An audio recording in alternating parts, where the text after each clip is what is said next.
조병과 신세계로. 그리고 변호사님, 로펌 총무팀에 취업하고 싶은데 도움될 만한 자격증이나 우대사항 있을까요? 직원 뽑을 때 무엇을 많이 보는지도 궁금해요 라고 하셨는데, 네, 저희 송무팀에 취업하고 싶으시다고요? 저희 송무팀 실력은 굉장히 좋습니다. 그죠? 네.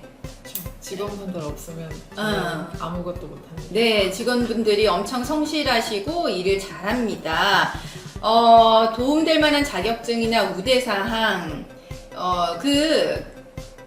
변호사 사무실에 송무 직원을 뽑을 때요, 그 변호사 사무실 송무 직원들이 이제 듣는 강의가 있어요. 그래서 아무래도 그거를 듣는 경우가 이제 취업에는 유리할 것 같고, 그리고 저희도 이제 직원을 뽑을 때 이제 제가 가장 이제 중점적으로 보는 거는 인상이라든가 아니면 이제 우리가 이제 말을 했을 때 이제 돌아오는 대답이라든가 이제 좀 밝고 이제 그런 성격을 가지고 있느냐, 이제 그게 아무래도 이제 가장 중요하긴 합니다. 그리고 컴퓨터를 잘 다루셔야 돼요. 워드, 엑셀 이런 거는 기본입니다. 저희는 거의 전자소송이어서요. 네, 컴퓨터를 못한다, 엑셀을 잘 못한다 그러면은 이제 조금 이제 어렵죠. 네. 그래서 그 법률사무소 사무직원 양성하는 학원들이 있으니까 거기도 한번 살펴보세요. 네, 못 받은 양육비 아이가 성인이 되어서도 받을 수 있는 걸까요? 현재 아이는 10살입니다 라고 하셨어요. 네, 아이가 성인이 된 이후에는 아이가 직접 양육비를 청구할 수도 있고, 그리고 배우자가 청구를 할 수도 있습니다. 근데 이게 시효가 있기 때문에 기간 안에 청구를 하셔야 됩니다. 네, 양육비는요, 지금 아이가 10살이면 이제 10년 전이니까 2012년이에요, 못해도. 그때는 이혼을 하실 때 양육비 부담 조서가 있거나 아니면 재판상 이혼이면 판결문이나 조정조서가 있습니다. 양육비 부담 조서도 그렇고요, 조정이나 판결도 시효는 10년입니다. 그래서 이거 10년이 지나면 그때 이후로는 못 받아요. 그래서 이런 경우에는 10년 지나기 전에 다 몰아서 청구하시는 것을 권해드립니다. 협의 이혼하려는데 제가 양육하기로 했는데 남편이 공동친권 안 하면 소송한다고 해요. 공동친권하면 불편하다는데 어떻게 해야 하는지요? 공동친권하면 어떤 불편함이 생기는지요? 라고 하셨어요. 일단 우선은 친권 부분에 대해서 협의가 안 되면은 협의 이혼이 좀 어려우실 겁니다. 일단 최대한 남편하고 협의를 다 하시고 협의 이혼하러 가셔야 될 것 같고요. 네. 이제 공동친권이 되게 되면은 이제 친권을 행사해야 될 때가 있잖아요. 예를 들면 아이가 학교를 입학한다거나, 네. 여권을 발급해서 해외여행을 간다거나, 해외로 이민을 갈 수도 있고, 갑자기 아파서 수술을 받게 된다거나 할 때 동의서를 작성하고 하는 부분들을 전 배우자와 같이 행사를 하셔야 되는 문제가 생길 수가 있습니다. 그래서 요새는 좀 공동친권을 잘 안 하는 추세이긴 한데, 이게 협의할 때는 협의가 안 되면 안 되기 때문에 이 부분이 동의가 안 되시면 부득이 소송으로 가실 수밖에 없을 수도 있겠네요. 네, 그래서 요새 공동친권은 잘 안 하기는 합니다. 상대방이 모든 것에 되게 협조정이라고 하면은 공동친권을 하시면 되고요. 그렇지 않다라고 하면 굳이 공동친권을 할 이유는 사실 없어 보입니다. 그리고 상대방이 공동친권을 하는 경우에 아이에 대한 책임이 남다르거나 아이한테 관심을 계속 가져주는 거는 괜찮지만, 그렇지 않으면서 공동친권만 하면은 이혼 이후에 내가 좀 불편할 수 있으니까 그런 거는 좀 다 잘 따져보시기 바랍니다. 네, 최근 3년 만난 남자친구와 순탄히 결혼 준비 중이었는데 가족 문제로 파혼할 것 같아요. 현실적인 조언 부탁드립니다. 일단은 결혼 준비가 어느 정도 진행되셨는지가 궁금한데, 제 경험에 비추어 보면 결혼 준비할 때 심하게 문제가 있는 커플은 결혼 후에도 문제가 있을 가능성이 굉장히 높습니다. 그렇죠. 예. 네, 그리고 이제 가족 문제로 파혼을 생각하신다고 하셨거든요. 그 생각 이외로 이제 결혼할 때 우리 둘만 잘 살면 되지 이런 이야기 많이 이제 이런 생각 많이 하시고 차라리 양가와 절연을 하더라도 우리만 잘 산다 이렇게 하시는 분들이 있어요. 그리고 실제로 혼인생활 하다가 양가 부모님 때문에 이혼 위기까지 온 분들도 양가 부모님하고 이제 연락을 안 하고 본인들끼리만 살겠다고 하는 경우가 있는데 모르겠습니다. 그런 분들 중에 안 된 분들이 저희 사무실로 와서 상담을 받아서 그런지는 모르겠지만 이게 부모 자식 간은 천륜이잖아요. 그래서 이게 끊기가 굉장히 힘듭니다. 예. 그래서 나도 나의 부모님이랑 연락을 안 하면 힘들잖아요. 상대방도 본인의 부모님이랑 연락을 안 하는 거는 사실은 굉장히 힘들어합니다. 그래서 이게 몇 년 정도는 그게 가더라도 시간이 지나면 결국은 문제가 돼서 이혼을 하러 오게 되시더라고요. 그래서 가족 문제가 이제 생각 외로 이제 힘든 거라 네, 그거는 이제 좀 현실적으로 생각을 하시는 게 이제 좋을 것 같습니다. 네, 그리고 다른 사람도 많이 있습니다. 네, 너무 그렇게 생각 안 하셨으면 합니다. 네, 공부할 때 체력 관리, 스트레스 관리 꿀팁 부탁드려요. 이게 공부를 하면 아무래도 많이 앉아있게 돼서 그쵸. 이렇게 목이랑 어깨 이런 데가 많이 아픕니다. 허리도 그렇고. 네. 그래서 스트레스 관리하는데도 계속 가만히만 있으니까 좀 동적인 운동을 하시거나 뭐 취미 활동도 좀 동적인 거를 하시면 스트레스도 풀리고 건강 관리하는 데 도움이 되고 그런 것 같습니다. 실제로 그 박경래 변호사는 이제 변호사 시험 이런 거 준비할 때 뭐 운동 이런 거 했어요?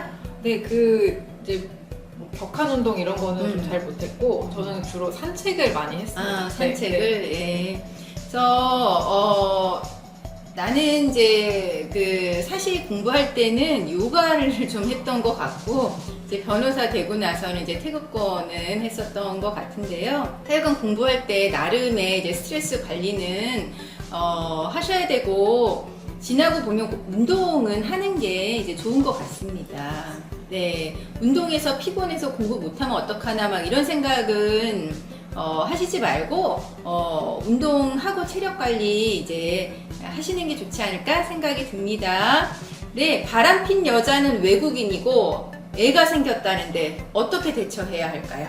그 외국인이 한국에 있으면 그쵸. 외국인이어도 그 위자료 청구 소송이 가능합니다.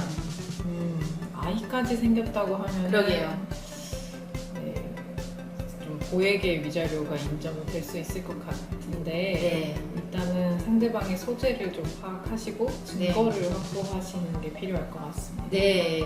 그래서 외국인이어도 우리나라에 있으면 이제 상간자 상대 손해배상 청구 소송이 가능합니다. 근데 이제 이 외국인 분이 이제 또 재산이 있는지도 궁금합니다. 한국에서 뭐 취업을 위해서 있는 거면은 이제 위자료를 받아낼 수 있겠지만 그렇지 않다라고 하면은 네, 판결은 나오지만 이제 돈 받아내는 거는 쉽지 않을 수 있고요. 그래서 그런 부분은 다 이제 감안해서 진행을 하시는 게 이제 좋겠습니다. 스토리 질문 중에 네, 싸울 때면 욱해서 소리 지르고 욱하고 때리려는 신용까지 하는데 같이 살아야 할까요? 라고 하셨어요. 이렇게 폭력적으로 행동하는 건 당연히 이혼 사유가 되고 네. 그렇게 폭력적으로 행동하는 사람들은 사실 아이한테도 악영향을 줄 수 있기 때문에 이혼 사유가 되기는 하는데 그냥 제가 소송을 하다 보면 이제 저도 그렇습니다만 판사님들도 워낙 수위가 높은 사건들을 많이 보시다 보니까 이게 실제로 직접적으로 이렇게 손을 대는 수준의 폭행까지는 아직은 가지 않은 것 같아요. 그래서 이런 것이 계속 반복되면 당연히 이혼 사유는 될 수 있겠지만 이러한 상대방 유책을 좀 정확하게 입증하기 위해서는 좀 증거를 좀 확보하시는 게 좀 필요할 것 같긴 합니다. 이게 이런 사실이 있었다라는 진술만으로는 위자료 청구를 한다던가 이혼이 인용된다거나 뭐 이렇게 하기는 조금 어려울 수가 있을 것 같습니다. 네, 그래서 소리 지르고 욕하는 부분에 대해서 이제 녹음이라든가 이런 게 있어야 될 것 같고요. 근데 이제 사실 뭐 저희가 이제 살아오면서 사실 남편이라고 하면은 굉장히 나랑 가장 가까운 사람이고 친밀한 사람인데 그 사람이 본인이 화난다고 해서 욱하고 때리려고 하는 신용을 한다는 거는 굉장히 충격적인 일이거든요. 그래서 게다가 뭐 살아오면서 누가 뭐 나를 뭐 욕하고 때리려고 하는 경험을 해본 사람이 누가 있겠어요. 근데 그런 경험을 하면은 사실은 굉장히 이제 놀라고 가슴 두근거리고 그 이후에도 이제 상대방을 대하면서 그 기억이 계속 떠오르는 그거는 있습니다. 그래서 이거는 정말 남편이랑 이제 부부 상담을 받아본다던가 뭐 부인이 그럴 수도 있긴 하지만 이제 남편이 때린다는 이야기는 이제 없긴 합니다만 부부 상담을 받아본다던가 그래도 안 될 것 같으면 증거는 확보를 하시라고 말씀드리고 싶습니다. 남편이 그리고 집까지 여자 데리고 와서 잠자리 한 걸 녹음해 놓은 게 있는데 소송 걸 수 있나요? 지금 이혼했는데 자꾸 마음에 걸려서 상간녀한테 소송하고 싶은데 가능한가요? 라고 하셨어요. 그러니까 이혼을 하셨다고 하더라도 그 부정행위가 있었던 시점으로부터 그 3년간은 청구를 하실 수, 그 위자료를 청구하실 수가 있습니다. 왜냐면 네. 혼인 파탄의 원인을 제공했기 때문에 그 책임을 물으실 수는 있고요. 근데 그 녹음을 어떻게 하신 건지는 제가 지금은 확인은 안 되지만 이게 그러니까 남편이 녹음해 놓은 걸 내가 들은 건지 아니면 내가 그걸 녹음한 네, 건지. 근데 이게 그 댓글 그 작성자께서 그 상황에 없는 상태에서 녹음을 하신 거라면은 이게 네. 좀 형사적으로 좀 문제가 될 수 있기 때문에 이게 좀 정확하게 좀 상담을 받아보시는 게 필요할 것 같습니다. 네, 그래서 이거 만약에 내가 몰래 한 거면요 통신비밀보호법 위반이 되고 통비법, 저희가 통비법이라고 하는데 통비법은 벌금형이 없습니다. 괜히 이거 가지고 이제 상간자 소송하면은 내가 그러니까 집행유예 이상의 형을 선고받는 경우가 될 수 있어서 그건 조심하셔야 돼요. 아까 댓글이 몰래 하면 안 된다라고 해서 그렇게 나왔는데 몰래 하신 거가 아니라면 이거를 근데 몰래 한 게 아니면 어떻게 확보하신 걸까요? 그죠? 뭐 우연히 뭐 됐을 수는 있겠죠. 요새 보면은 그 베이비캠 같은 아, 거에 베이비캠? 녹음이 되고 뭐 그런 경우도 있긴 한 것 같긴 한데. 네. 요거는 정확한 상담을 받아보시고 진행을 하셔야 될 것 같습니다. 네, 저희 이렇게 이제 질문 답변 해드리는 와중에 이제 벌써 30분이 지나갔습니다. 박경래 변호사 오늘 라방 어땠나요? 네, 오랜만에 라방 왔는데 즐겁고요. 호빵도 맛있었고 많이들 와주셔서 감사합니다. 아까 그 몰래 한 거거든요 라고 하셨거든요. 그거 절대 제출하시면 안 되세요. 집행유예 이상의 형이 선고됩니다. 나중에 취업에도 문제가 생기고 공무원이면은 공무원직이 없어지는 그런 전가가 되는 거니까 그거는 안 하시는 게 나을 것 같습니다. 여러분 출출하시죠? 네, 어머 작가님 들어오셨는데요. 반갑습니다, 작가님. 네, 내일 봬요. 네, 저희 내일 만나기로 돼 있는데, 그죠? 네, 너무 즐거웠어요. 다음엔 더 재밌는 이야기 부탁드려요. 저희 심각한 이야기 했는데 재밌는 이야기 했을까요? 어떻게 생각해요? 재미있으셨다면 다행입니다. 네. 다음에 재밌는 얘기를 가져오겠습니다. 네, 여러분 오늘 목요일 저녁 이 시간 저희랑 함께 해주셔서 감사드리고요. 네, 편안한 저녁 되세요. 감사합니다.